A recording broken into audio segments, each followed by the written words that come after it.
نبی علیہ السلام نے اپنے نواسوں کی طرف سے عقیقہ کیا اور ان کے نام رکھے۔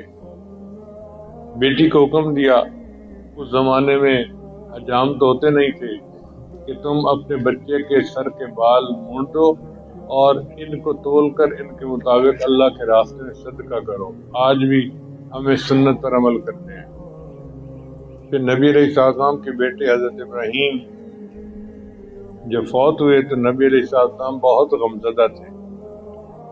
آپ صلی اللہ علیہ وسلم نے ان کو دیکھ کر کہا کہ القلب یحزن، دل بڑا غمگین ہے، والعین تدمع، اور آنکھ رو رہی ہے، وَإِنَّا بِفِرَاقِكَ لَا إِبْرَاهِيمَ مَحْزُونُونَ، ابراہیم ہم تیرے فراق میں بڑے غمزدہ ہیں۔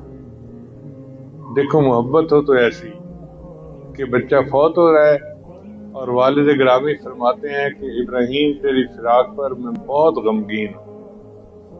جب سیدہ زینب رضی اللہ تعالیٰ عنہ آپ کی جو بڑی بیٹی کی فوت ہوئی، آپ صلی اللہ علیہ وسلم نے اپنی چادر دی کہ اس کو کفن کی بجائے اس چادر میں لپیٹ۔